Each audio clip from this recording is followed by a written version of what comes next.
Please send a self-addressed stamped envelope, 75 cents postage, please, to Roger Leisner.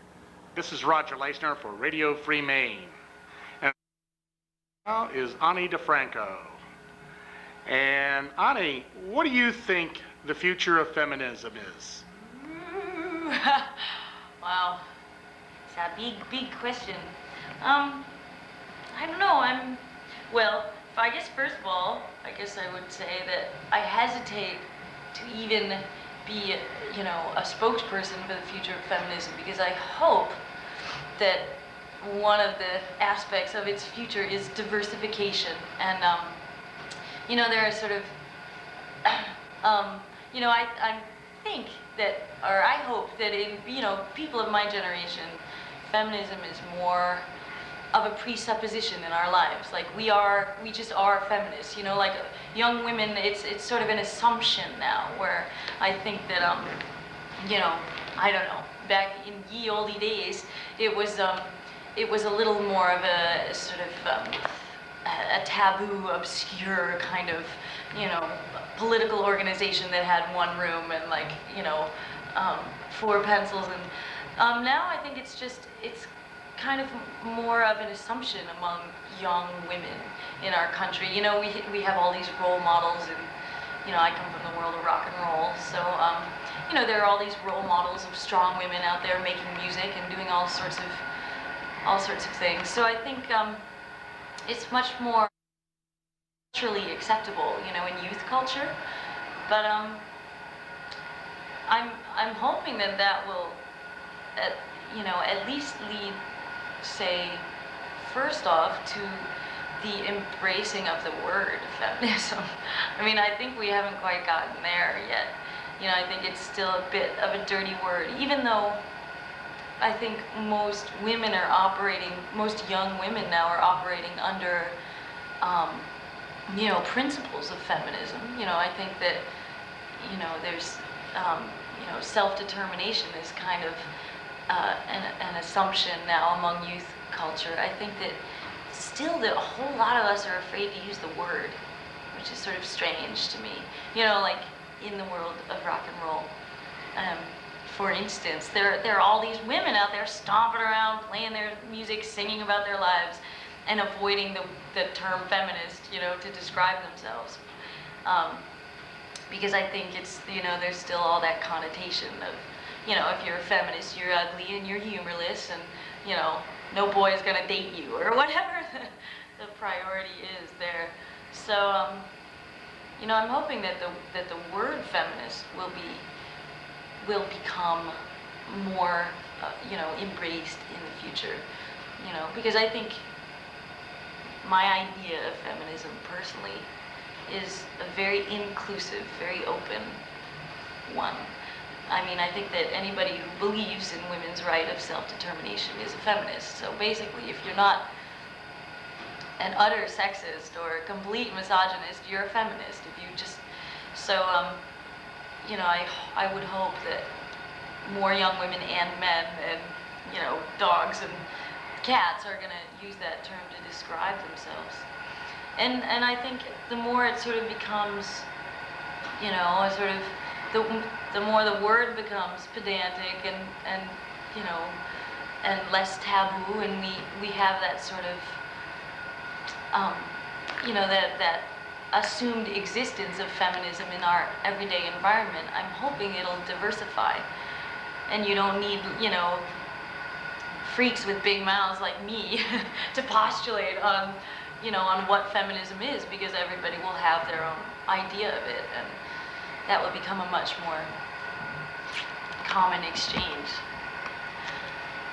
So feminism is a state of mind as opposed to, a matter of gender. Oh yeah. How did you get to that state of mind? Like, was there something you read? Was there something you heard? Was there a movie you saw? Was it your mother? Was it a grandmother? Well, it probably did start with my mother, because she was a very strong figure, and very independent, and she was always working from day one, and then when I was about 12 or something, she decided she'd had enough of my father, and, you know, the whole like ridiculous, chaotic family, and she just shipped out. And she was always very independent, and she always, from very early on in my life, sort of treated me, you know, as though I was a free agent. I was responsible for myself, and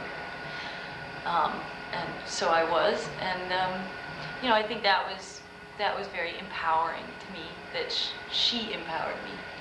And then beyond that, I think it was, I mean, when I got to college, eventually, like when I was 19 or something, I think I read, you know, I took Feminism 101, but at that point, I was there in that room because I had already started to become politicized, mainly by my relationships, you know, and, you know, finding my integrity in jeopardy, and, you know, various relationships, and, you know, all that kind of like interpersonal gender dynamics that start, you know, from, you know, pubescence with women. And I found myself become, you know, sort of recognizing some of my anger in certain situations and trying to examine that and figure out, you know, more concisely, you know, what my view was on the whole sort of gender dynamic in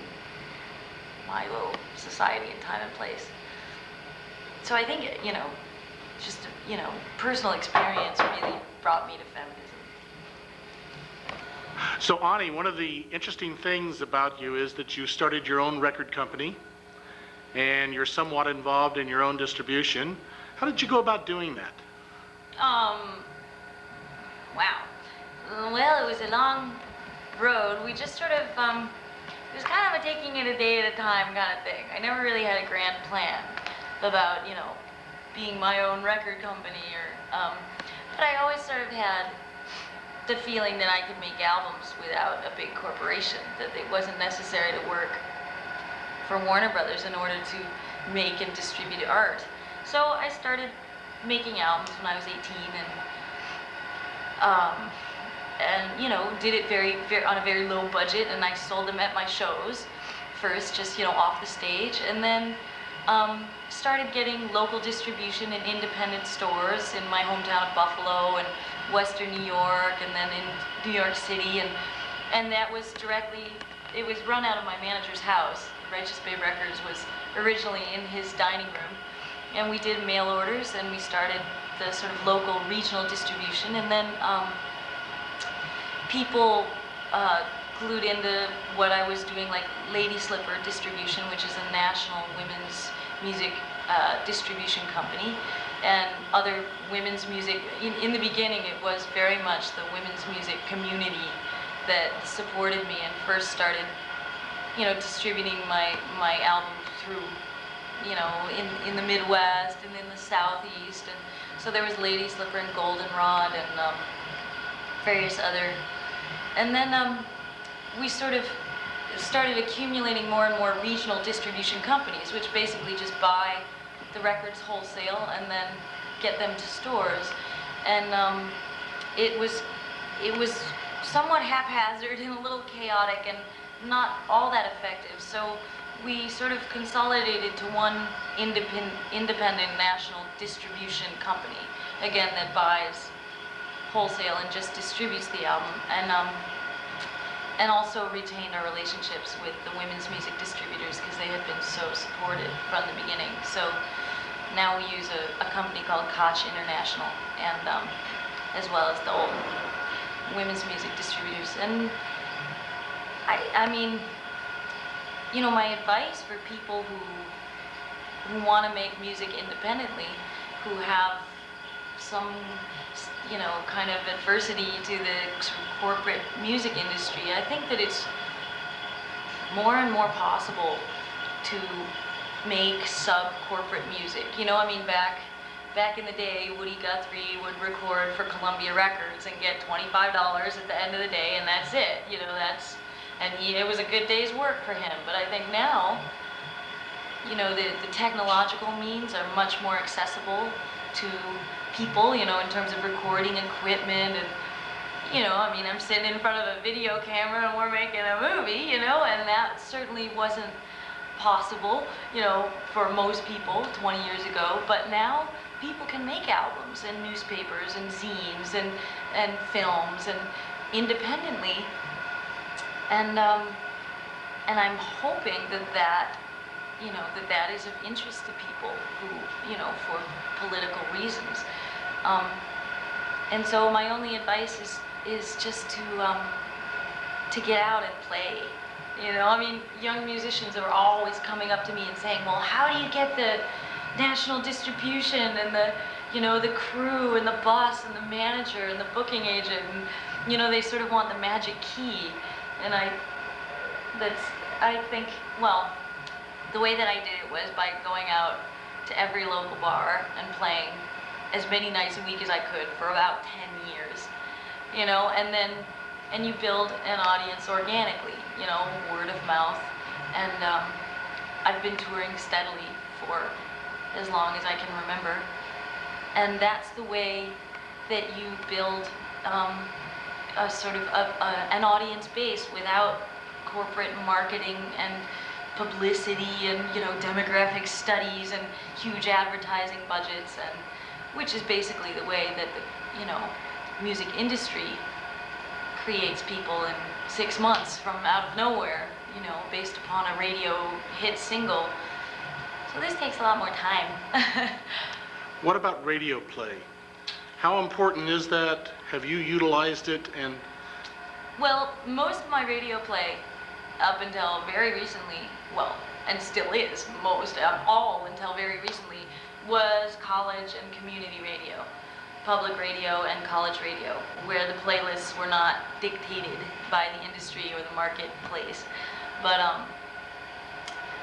so how important is airplay? I mean, most of my songs are not very radio friendly, you know, so I don't get a lot of airplay.